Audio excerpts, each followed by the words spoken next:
The steam locomotive is fast disappearing from British railways and railways of the world. Since the beginning of the Industrial Revolution in Great Britain, steam has played an important part in the nation's economy.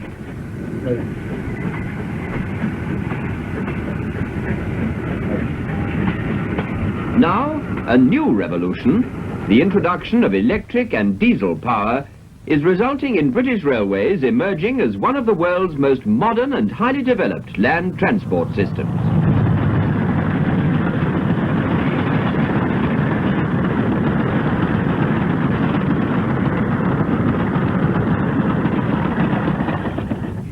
These locomotives, built for Eastern region, have an excellent record for reliability and service, which has gained repeated orders. And well over 200 of this design are already in operation. The largest fleet of a single type of locomotive in use on British railways today.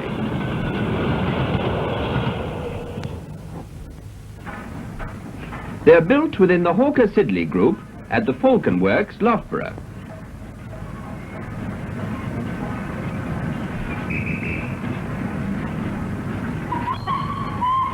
Also, under the same roof, skilled engineers are engaged in the manufacture of electrical equipment for all branches of industry.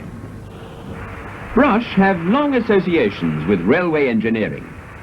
For many years, their name has been coupled with reliability and service for motive power all over the world.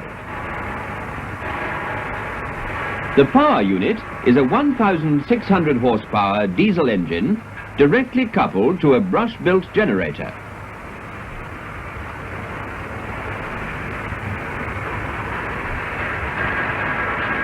This unit provides the current for the 4 traction motors. The 12-cylinder V engine, built by Merleys, Bickerton and Day Limited, develops 1,600 brake horsepower at 950 revolutions per minute. Features of the engine include an induction-hardened crankshaft and copper-lead bearings. The engine exhaust gas turbocharger is built by the Hawker-Siddeley Brush Turbine Company.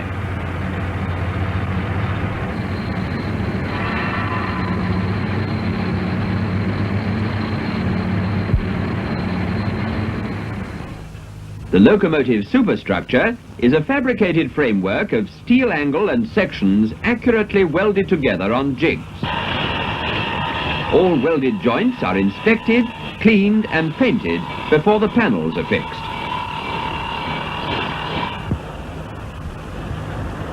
The driver's cabs are lined and insulated.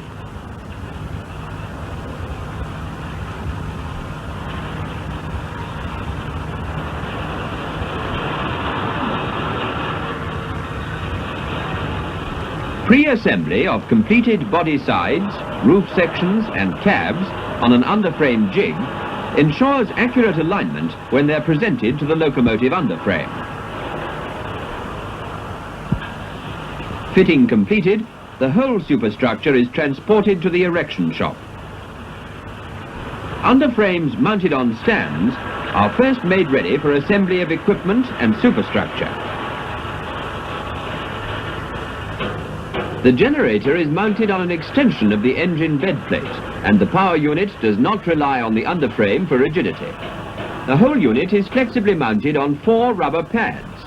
Rubber buffers are also fitted at each end to cushion longitudinal shocks. Body sides are now positioned as part of the steady build-up of equipment.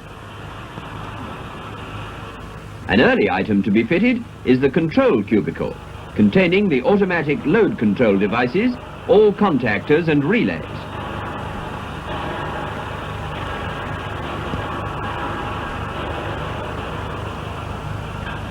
Exhausters for the vacuum brake system and blowers for cooling the traction motors are accessibly positioned for ease of servicing.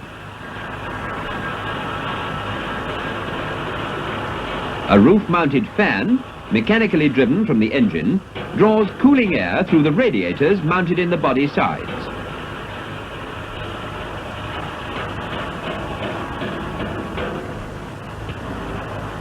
Bogie units are Commonwealth's one-piece steel castings carrying the weight of the locomotive body on swung and sprung bolsters. Roller-bearing axle boxes are fitted, and manganese steel liners are provided on all wearing faces. Outer driving axles are fitted with roller-bearing suspension tubes to carry the traction motors. The drive is taken through a resilient gear wheel on the axle, which isolates gear teeth from track shocks.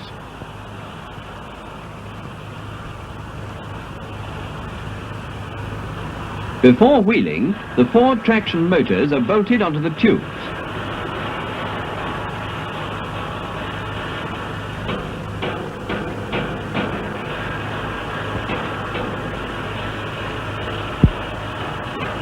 Self-lubricating liners are fitted to the bogie pivot centres.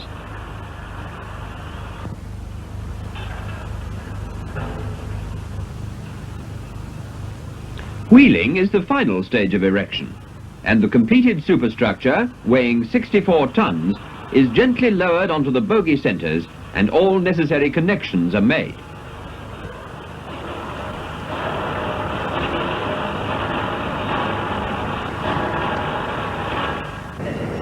After wheeling, the locomotive undergoes exhaustive testing, including a high voltage test of all electrical equipment. Air and vacuum brake equipment is completely checked and valves adjusted. These locomotives can be operated together or with other types in 2s or 3s, and a simulation check for multiple unit working is made on a test board.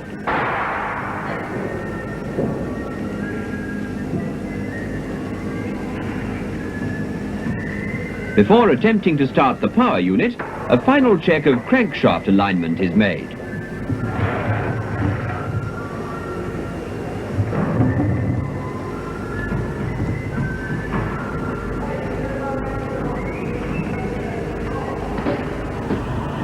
For the engine load test, the generator is connected to an external resistance.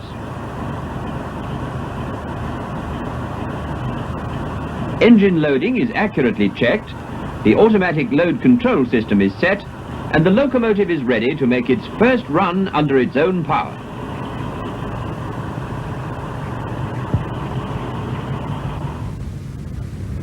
Out on the test track, all running clearances are checked on a curve set to the minimum radius found in service.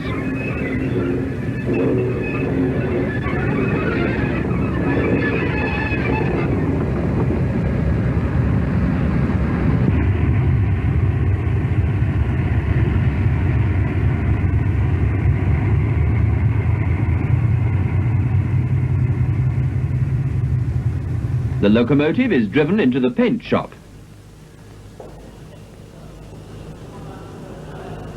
A rigid and comprehensive painting specification involving 6 separate coats of paint is met.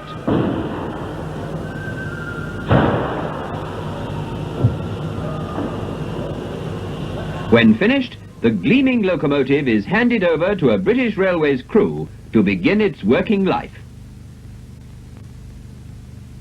Inside the cab, the driver inserts the master key, unlocking the controller and selecting engine-only position. This establishes feed to the driver's warning lights, and engine starting is by motoring the main generator from the batteries. With dead man's pedal depressed, brakes released, the selector in forward position, and the power handle moved into first notch, the locomotive draws away to an easy start.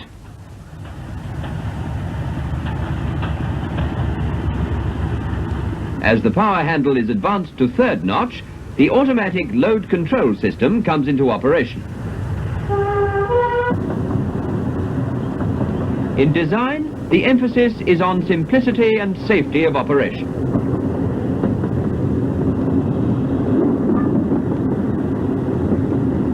Should the driver remove his foot from the dead man's pedal, power is cut off and emergency braking occurs.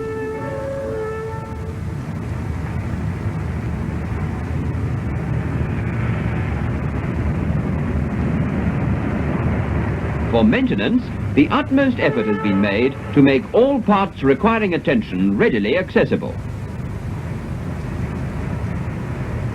Roof hatches above the cylinder heads give full access for tappet adjustments or injector removal.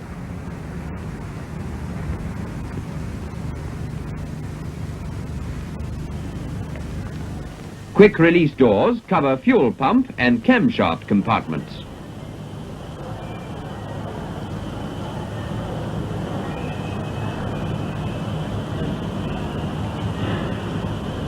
Inspection of the commutator and brush gear of the generator is an easy operation.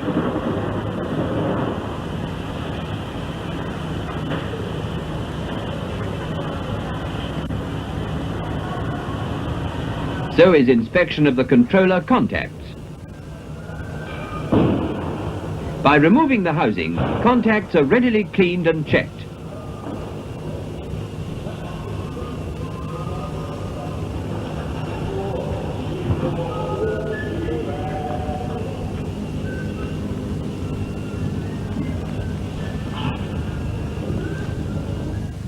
Much thought has been given to circuit wiring.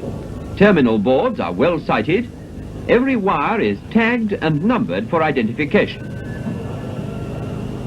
In the event of electrical fault, the driver receives warning. The fault can be quickly traced by inspecting indicator lights on the control cubicle. Cooling air for the generator and traction motors is filtered by oil-wetted metal filters, accessible from the outside of the locomotive.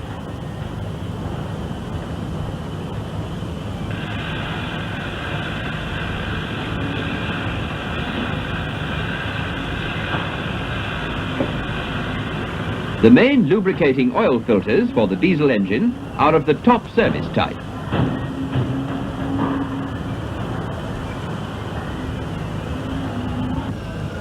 Batteries call for frequent inspection. Ample clearance is provided for checking electrolyte levels or specific gravity testing.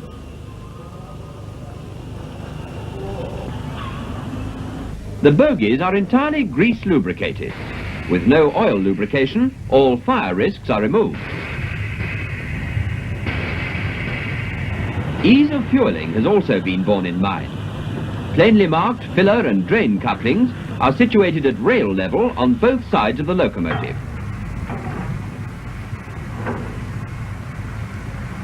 The high-speed fueling equipment employed at this depot fills the 500-gallon tank at the rate of 1 gallon per second. The tireless diesel locomotives have to work round the clock, hauling crack expresses and freight trains throughout the eastern region.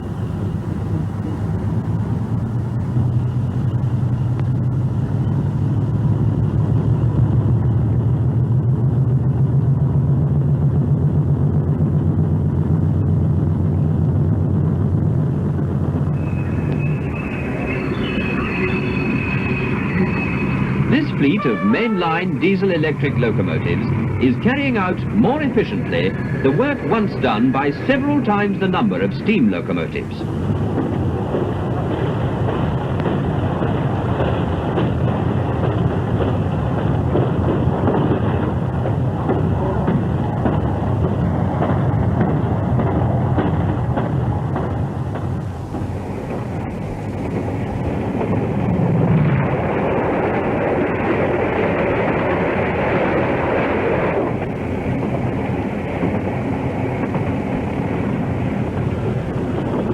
Typical of their work are the boat trains from Liverpool Street to Harwich.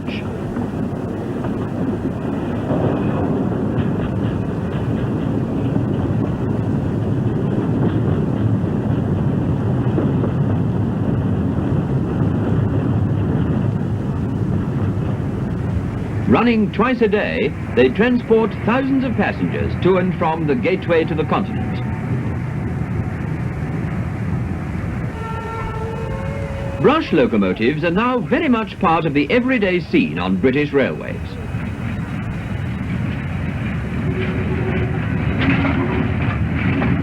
From London's great stations go out the named expresses: the Fenman, the Broadsman, the Pullmans, the Scandinavian. making daily return journeys throughout the eastern counties.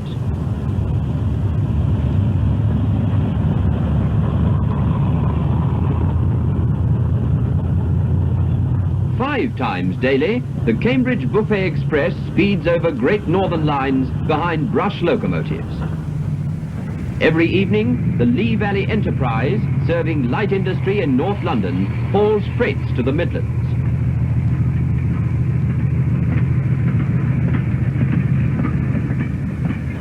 Since the delivery of the first order of these locomotives in 1957, their performance and ability has been recognized by drivers and maintenance men alike. Drivers praise their ease of operation and smooth riding qualities. Maintenance men appreciate their accessibility and simplicity of servicing.